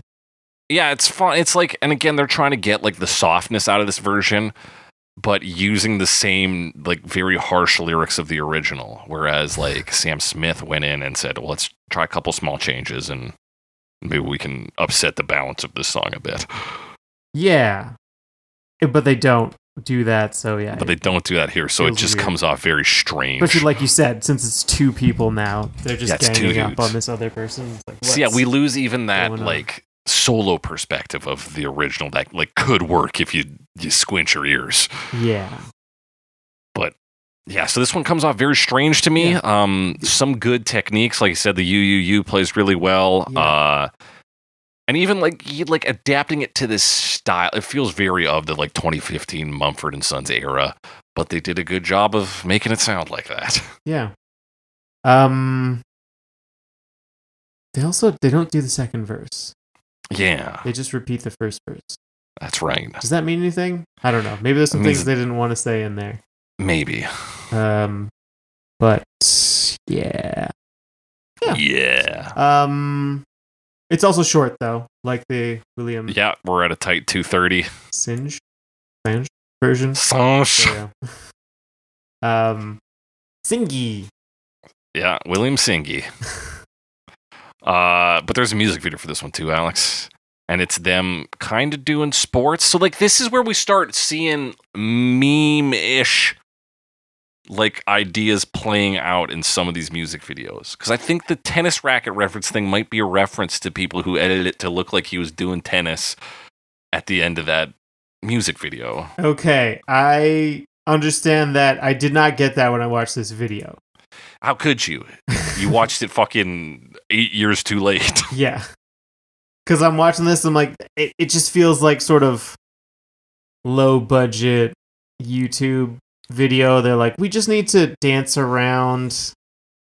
Yeah, well, I think that's the ridiculous dancing is meant to be a callback to Drake and his video, which makes bizarre sense. Dancing. They're matching outfits, yeah, as well. Because they're doing the phone gesture a lot too. That's true. But it is also weird because they're like really smiling, and maybe that's part of it too. Is they're like, "What? This isn't a happy song," but look at our video that doesn't really match. So yeah, maybe it's all about taking the piss out of it, kind of. Yeah. Which fair enough, but it's definitely got that sort of like we're just doing random stuff feel to it if you don't know the context, especially. Yeah, it really does feel like they're just like, well, we got to do a video for it. Do you want to come out to the park? Or I guess it's a baseball diamond. I know I said tennis earlier. I, for some reason, thought it was a tennis racket. Oh, yeah. I assumed there was just a tennis racket later on. I forgot about it. But yeah, I thought maybe there was, but I could be wrong. I don't know, man. They're both wearing the same blue shirt and black pants. Get up. But I didn't have a whole lot else to say about it because it looks like really happy and bouncy when they and they're like dancing fun too, having fun dancing to it. Yeah, and they too many like close-ups on their faces for my taste. Weird version all around, man. But let's get even weirder. Let's go to Norway, dude. Let's talk about how do you say this name, Alex? Sondre Lerche. Shit, I would never have guessed that. 2016. Late out when you need my love. Call me on my cell phone. Yeah. Late out when you need my love. I know when that hotline thing, that can only mean one thing. I asked Wikipedia for that. Nice, very smart, very smart. So this is this guy, and he's a big 1980s pop fan. That's the guy. Fairly successful in Norway. Yeah. 10 studio albums. Yeah, 10 studio albums. Born in, he's only 41. Okay. I, for some reason, thought he was ancient just reading his early life thing, which is like, he was fascinated by the Beatles. I was like, and like the Beach Boys. I'm like, okay, yeah, he's old as shit. And I kind of glanced his photo. Now I'm seeing, he's not that old. He's born in 82. Yeah. This version rips. Yeah, it kind of does, doesn't it? Yeah, it's like this like fast electronic track. Yeah, it's Oh like... my gosh. It is like, but it's also like unapologetically like electronic, and it's like quite harsh about it, because the original is very sanded up. Not in like a boring way necessarily, but like a smooth way. Yeah. Because I've used sanded down to mean both of those things in the past. That's true, yeah. And it's like very busy and fast. And fast, yeah. It has a very like 80s like dance / new wave vibe to it. Oh, absolutely. And like it's got these like arpeggios. I don't know if it's on a guitar or a synth. Kind of sounds like a detuned guitar in that first verse. And like there's also like this popcorny synth that comes in later on. Yeah, and it also has some synth sweeps, but not as big as the Disclosure ones. No, it's got like a kind of synth that works the back and fills the space with chords. Yeah. And it's got this fucking killer like synth bass that comes in. It's got a nice groove. First time you hear it is around like 25 seconds. It's just this doom, boo, doo, doo, doo, doom, doom. Yeah, that nice low bass. Real nice beepy bass. Yeah. Not really beepy, but it's just synthy. Synthy. They got the backing vocals too on that Hotline Bling line that go Hotline. Hotline. Yeah, this one's fun. This one is fun. There's so many sounds. It's very like maximalist too. There's like a lot of things going on. Yeah. In like every sense. Like it's like let's crank up the pace as much as we can and just like synth, more synth, additional synth. Like, do we have another one? Yes? Yeah. Good. Throw it in. Throw it in there. And then like a guitar arpeggio, like you said, that comes in playing nice and high. It's this was like tailor-made for me to enjoy. Yeah, it's pretty good for me too. Pretty good. It maybe could have ended 30 seconds sooner. Maybe. It is a bit long because they get through everything pretty quick and then kind of just like ride out on the instrumentals, which the original song does do. Yeah. And like I said, I like the instrumentals on this, so I'll allow it. And like as a sort of dance context, yeah, it makes sense to have that there. But you could end it earlier and you're not really losing much.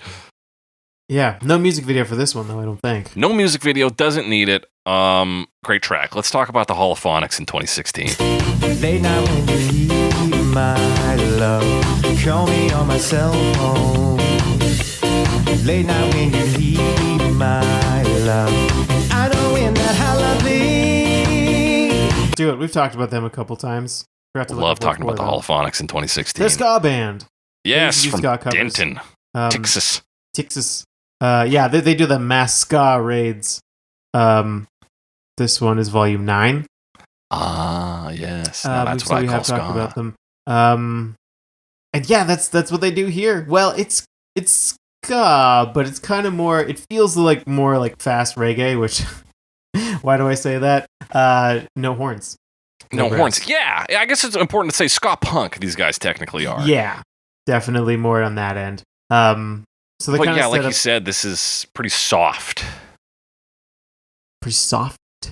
Yeah, in terms of like lacking brass. Oh, I see. Yeah, it doesn't have that. But you do get those big clangy drums off the bat.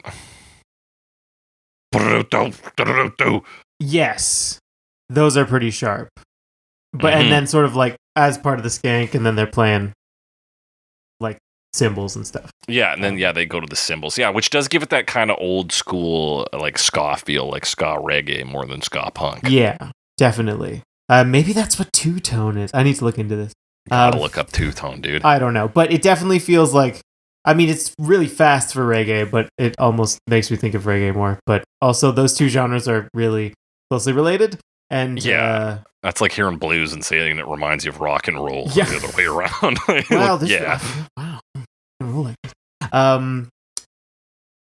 What else do they do? They kind of set up that skank, right? And then like they've got the organ, they've got the guitar, they've got the drums, and like that's kind of the bits. Yeah, a pretty classic bass groove on there too. Yeah. Boom, boom, boom, boom, dun, dun, dun, dun, dun, dun. I will say this: they're really good at doing nice, clean instrumental breaks. Like when they're hitting that, like "Ever Since I Left the City, You." Yeah. Very nice. It's seamless. They're doing a great job there. I was listening to the bass. That is more ska as well. So yeah, absolutely. They also like cut the tempo on the drums for the second chorus, and then like add a vocal harmony. So that's pretty cool. They're still moving. Just the drums are slower now. Right. So that's like just under a minute in, I think. If I remember correctly. And by remembering, I mean reading my notes correctly. When you hit that minute mark, you kind of it feels slowed down. There's also in the third chorus, they cut this just down to the skank, just like the guitar, but then build back up. They add the organ. Yeah, and this is where they start to go, and maybe the problem is they're missing brass here. Is that they do a sort of like harder version they kind of build back up, but it skews more like emo and not like pop emo, not hardcore emo, than it does to like ska or ska punk for me.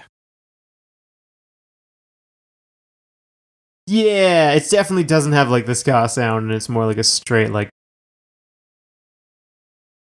Well, I was gonna say pop punk, but you said it's more like emo side. And I like that they tried to do something a little harder here, because we're going to talk about the next version, which I think really gets a lot of, like, maybe the more creepy or scariness out of this with that harder take. But, yeah, I feel like Holophonics could have brought in some more of that edginess earlier on this one. Yeah, because it's not really until the bridge that you start to get that, and you start to get the, like, chugging guitar. Yeah. And so much echo, which I guess is still pretty... you get that in like ska and reggae. Yeah, you do. But yeah, I mean, it does take a long time. It's like the last minute in a 3.5 minute song. So I don't know. Yeah, I think it works all right, but it does feel like maybe there's a piece missing. Yeah, it's not a bad showing from the Holophonics. Yeah. It's not bad. But coming up next, we got Jonathan Young and Travis Carte.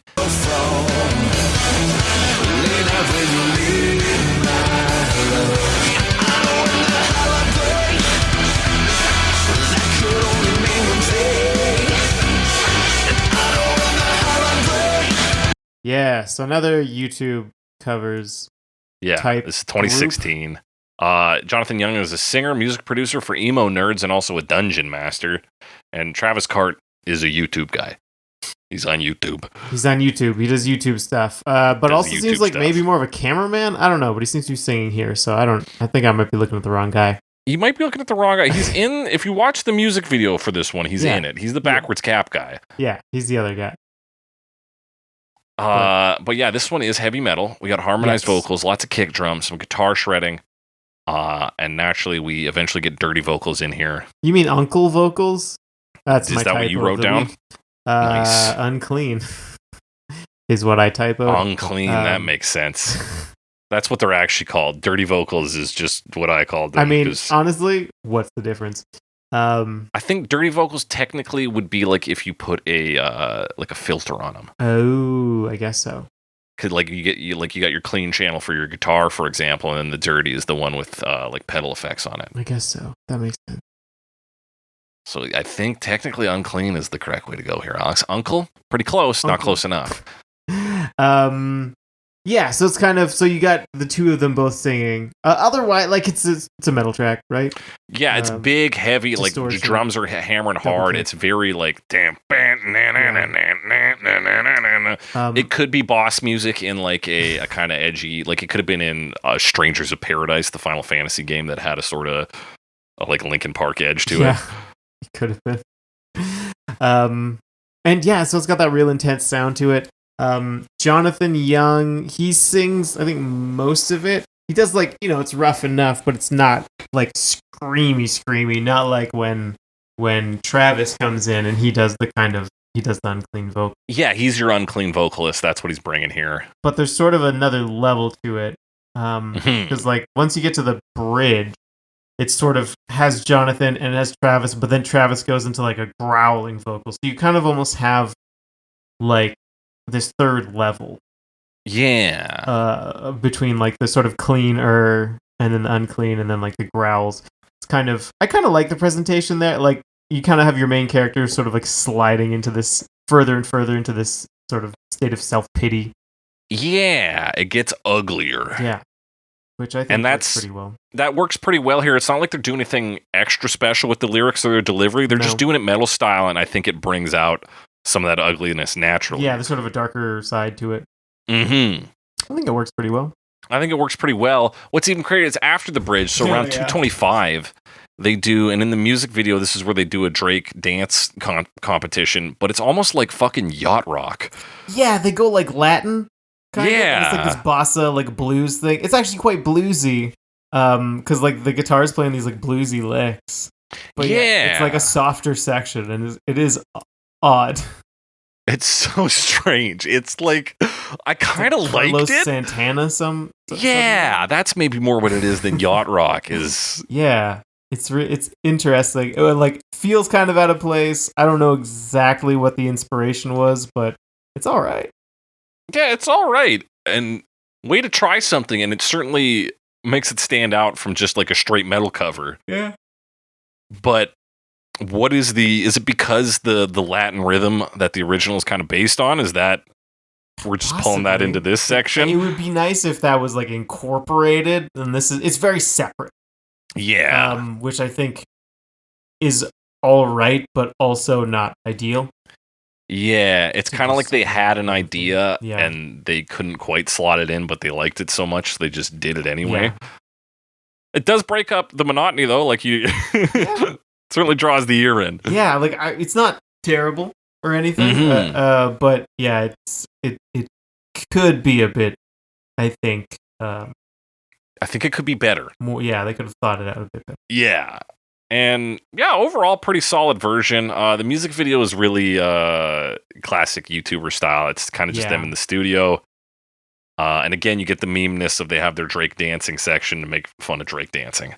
Yeah, and this one has a tennis racket. Yeah, God bless. Yes. But yeah, it's mostly them playing, and then they really like to put actual live drum recording footage.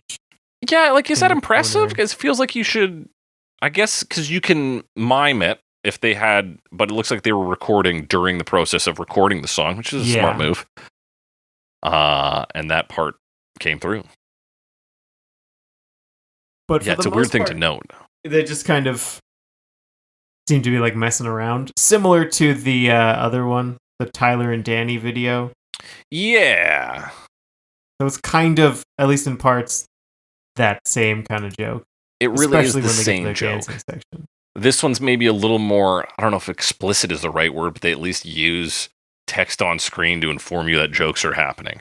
True. Yeah, it's more obvious that they're joke that they're like goofing around.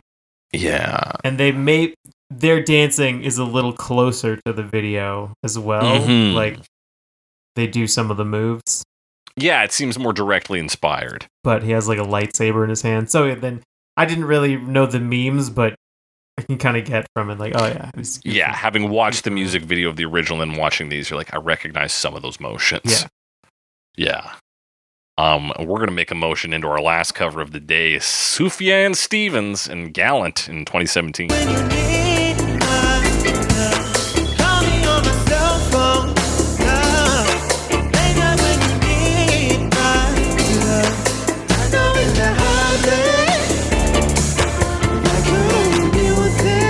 Yeah, both of them are singer-songwriters. Sufjan Stevens has been around for quite a while. It's a name that comes up in popular music and probably considered alternative. I don't know. I think so. Personally, I don't listen to him. He's one of those ones that are big enough that I'm always like, I should probably at some point listen to Sufjan Stevens. Out, yeah.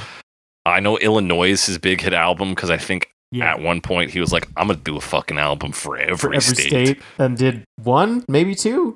One, maybe two. He did Illinois, and then I think he did, a single on Illinois, Chicago. So he's done I think he's done a state and a city. I don't know if he's done anything else. In that state.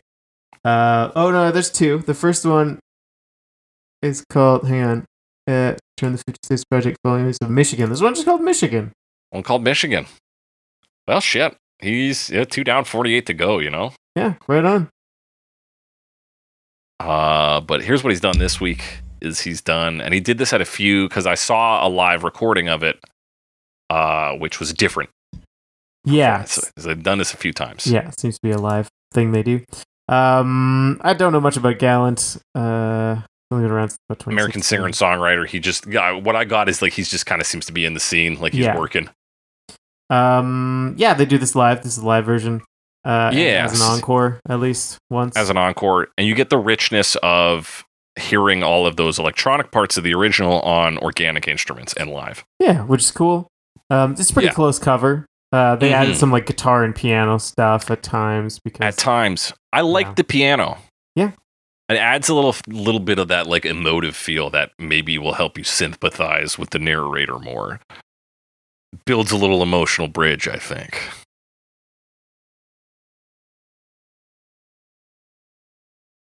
I'm thinking about that. I'm like processing it. I'm like, I don't have a response to it, but I'm like, cool, I could see that. You could see that. I guess that would be the response then. It's cool. I can see that. Yeah, fair enough. I'm not saying it saves the song or anything, but it's. Right. I was surprised at how much just that element made this version feel different for me. Yeah. The other thing they do, talk box. That's right, the talk box. Yeah. Which cool sound, little Peter Frampton style. I mean, obviously he didn't invent the talk box, but perfected it certainly. And then. Just them. I mean, they're also kind of goofing around too, right? Like, especially if you watch the video, they're like dancing around on the stage. Yeah. Like the video. And at one point, they're like, let's see you do your best Drake impression. Yeah. Yeah, exactly. Oh, yes, they did that too. There's also some just like random-ish instruments in there. Like, there's some chimes for a bit. Yeah. And there's like a vibroslap that plays like a couple times. That's right, vibroslaps. I knew it was a vibroslap. I always forget the name of that one. I have to think about it. It's a great name. I was reading some manga where a vibroslap came up recently, and I was like, holy shit. Wow. It's like a jawbone, but it's made of wood. Made of wood. So I mean, I don't have a whole lot else to say about this one. It's fun. I'm sure it'd be fun to see at the show. It really seems like they're doing it just for fun. So it's like for fun, cool. Yeah, and it kind of strikes a weird vibe between like lounge and funk the way they're playing their instruments. Lounge and funk. That was what I felt because I think the funk elements are pretty clear in the styling of the guitar, but there's like a laid back element to it, which I guess can still be funk. But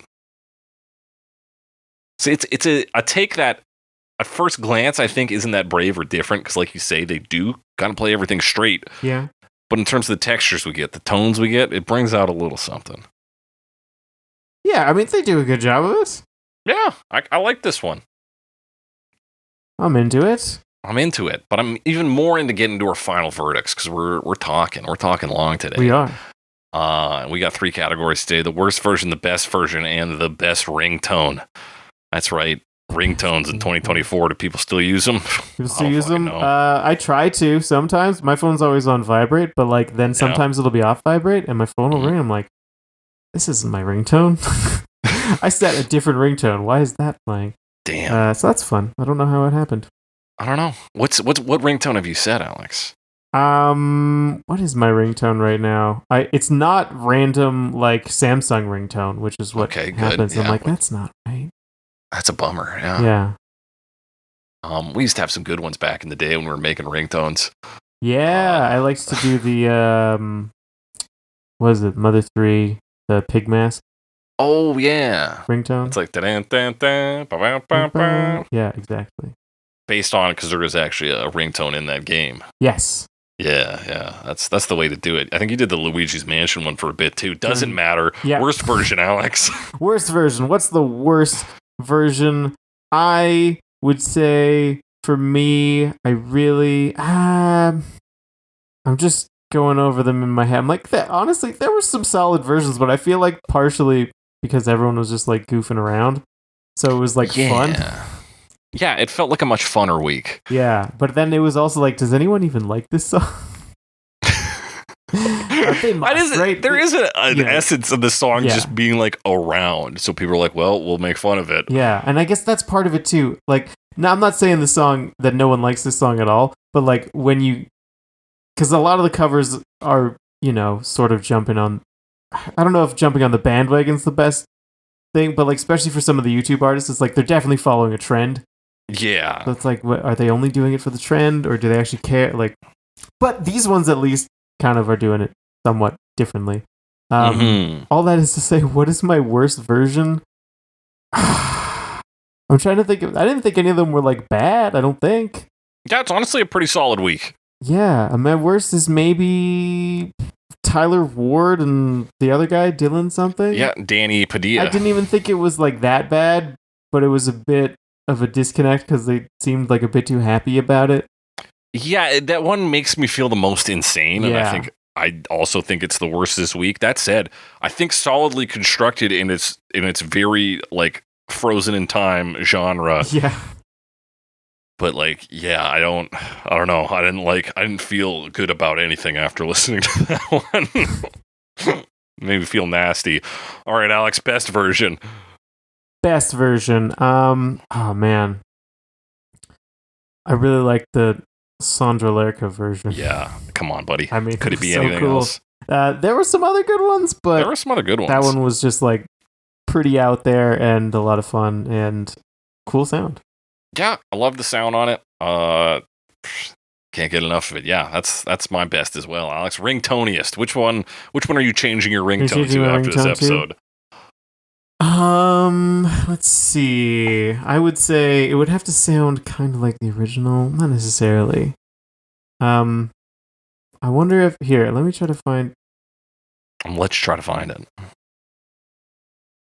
I'm just trying to think if anyone says bling really good. Like there's a really good bling in there, so you get like a bling, bling, bling. Instead of ring, you see. But they all say that. Who says bling the best? Who says bling the best? That's what you're bringing it down to, huh? I'm gonna say the Jonathan Young version because he shouts it. So you can just have your phone be like, bling! Bling! That's a good call. I'm going to go with William Singe for it because it's the horniest sounding. Because it's the what sounding? The horniest sounding. Yeah, okay, fair enough. Sometimes you R&B, just want your phone to sound like that. Yeah, I want people to be uncomfortable when my phone rings. Yeah. In a public place. I want to be at the bank and somebody's like, what the fuck? I'm like, hey, phone's ringing. It's important. Sorry, guys, my hotline's blinging. Sorry, guys, my hotline's blinging. And then you will be asked to leave. Kindly but firmly. Kindly but firmly. Which is exactly how I like to be asked to leave. But that's our final verdicts. You got different opinions, similar opinions. Want to talk about a version we didn't talk about? Hit us up on the app formerly known as Twitter. #CoverMePod. @SnakyMe. @SomeAlexWiseGuy. Send us your comments, questions, concerns, suggestions for future episodes. You can also email those to us at covermepod@gmail.com. Talk to us there. Be sure to rate and review us. We're on Apple Podcasts, Amazon Podcasts, freaking YouTube Music. But a lot of our episodes get blocked on YouTube Music because there's music in it. So go figure. We're on Podurama, Podbean, the whole lot of them. We're on a podcast app. If we're not, tell your local MP. You don't have MPs. Most of you listening are not in Canada. Tell your local government official. Yeah. To get us on there. Members of Parliament. Tell your members of Parliament. Yeah. Isn't that what MP is for? Yep. All right. Yeah, I guess in case people didn't know. Members of Parliament. Not mana points. Yeah. Fucking nerds. Fucking nerds. Or rate and review us. Tell your friends, family, neighbors, and loved ones about us what you can do this week to really get it out here. Get the word out. I don't know if they're still doing this at TikTok, but there used to be a time where you would just be doing like dumb dances and pointing at text. And the text would say things. So just do that, but say like, listen to Cover Me. It can and will cure depression or something. I don't know. Make wild claims. And get the links in. Get the links out there, folks. That does it for today's episode of Cover Me. Thank y'all so much for joining us. And as we always say on Cover Me, ever since I left the city, you got to cover me for yourself now.